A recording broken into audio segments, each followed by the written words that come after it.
On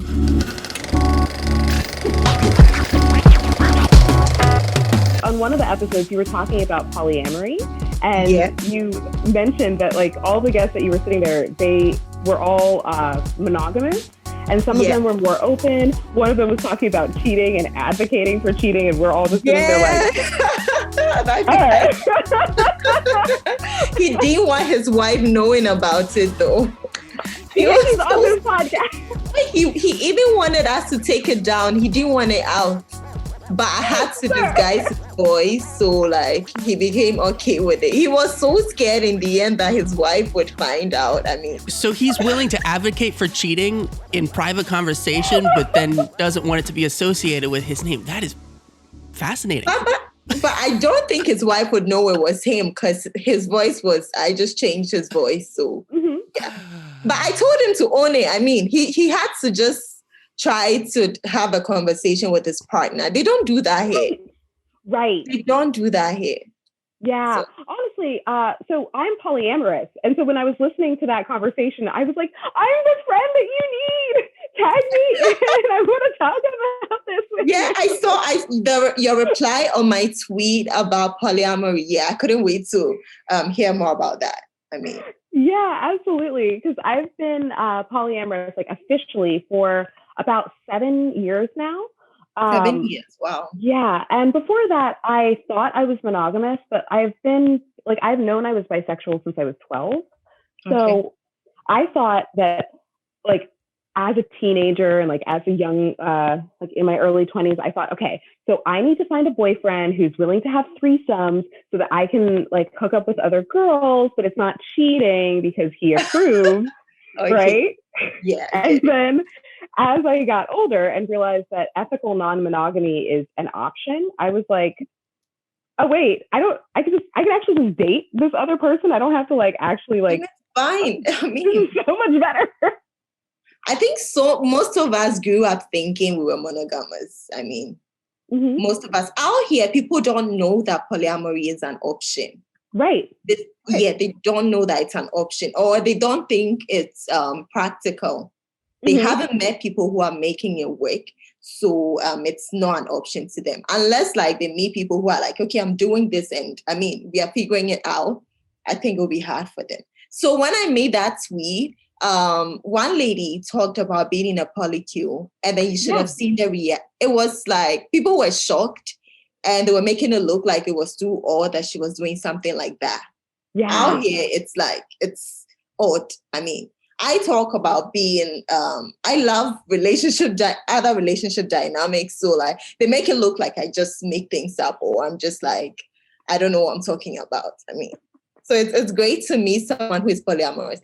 When did you, I wanted to ask when you realized you were monogamous. When I realized? Yeah. So ironically, I realized that I was non-monogamous when I started going to like raves and like underground like parties and stuff and hanging out with people who started going to Burning Man. And as I started meeting more like party people, really, I started coming across more people who were ethically non-monogamous. And so I'd meet a couple and they'd be like, hey, so this is my girlfriend. She thinks you're really hot. Like, oh, that's cool. Kind of thing. Yeah. And so like, as I started exploring a little bit, I realized like I started meeting a lot of people who were dating all of the same people and everyone was okay with it. And I'd show up at a party and see people interact with other people that they're dating while they're with one of their other partners and everything was fine. And I'm like, okay, so this can actually work. People can be dating multiple people and everything can be fine. There has to be a catch, right? And I realized that the only real catch is that it requires a lot of talking about it up front and setting your standards and setting your boundaries up front and then maintaining those.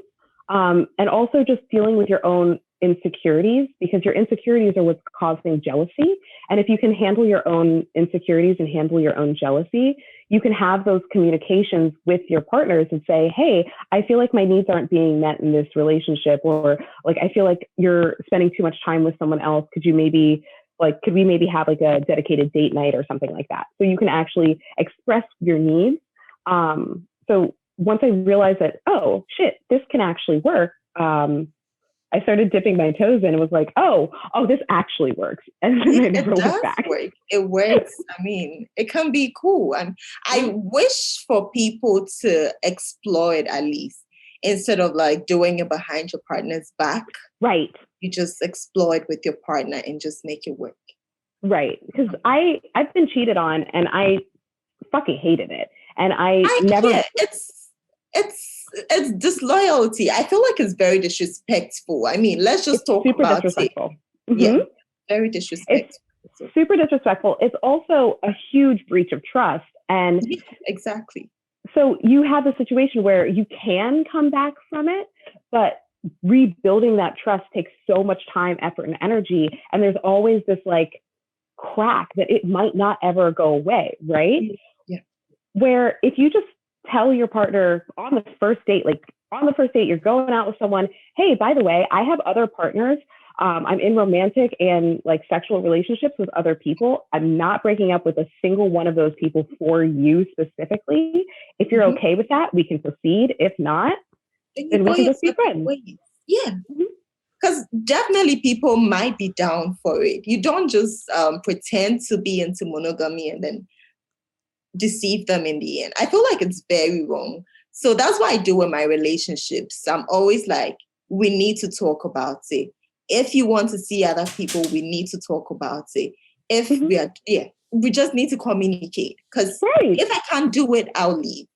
If I can, I'll let you know. It's not like you don't need to force anything. Right. How did you first hear about non-monogamy as a potential way of seeing people? I think I was reading. I mean, I saw it on the internet. I don't remember when, but then I just saw it and I thought it was really interesting. Yeah. Because I always thought monogamy wasn't like for everybody. Right. Because I knew people who couldn't stay with one person growing up. They had tried, but they couldn't. It just wasn't their thing. So I always felt like, this is just society forcing this onto us. And I'd read a lot about polyamory and that. So I just, for me, I always thought I would explore it. I wanted to explore open relationships. And I wanted to just explore and see what works for me. I mean, were there any people now? So that's great.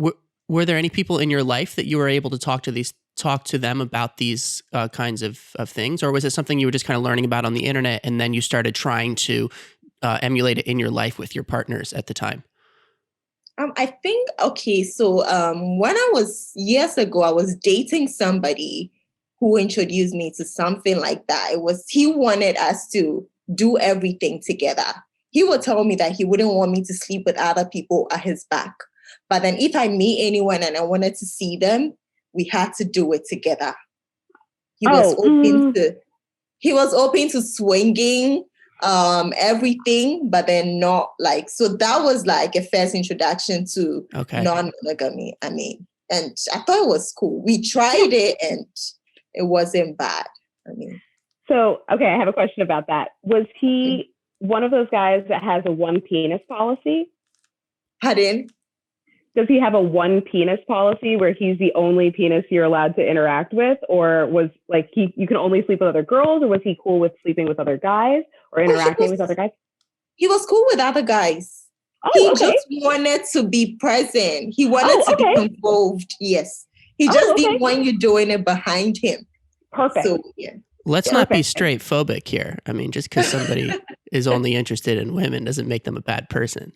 I'm not being straight phobic. I'm saying that there is a very common trend of straight men being restrictive of their female partners, of saying that their female partners can only sleep with one other man. They can sleep with as many women as they want, but they can only sleep with they can't sleep with other men because they don't see women as a proper threat, which is based in a whole lot of sexism and misogyny.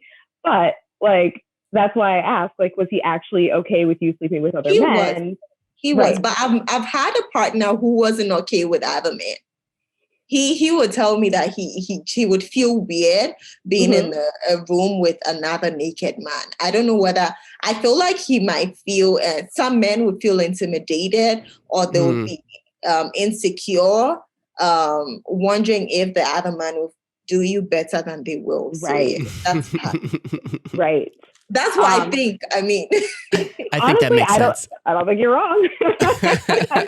So yeah, they would rather you do a woman, and then they would be expecting to do her too. That's the thing. Exactly. Yeah. That's also been my biggest issue with people who have a one penis policy, is because they just expect, oh, well, if my girlfriend's hooking up with this girl, I get to hook up with this girl. Yeah, and that's exactly.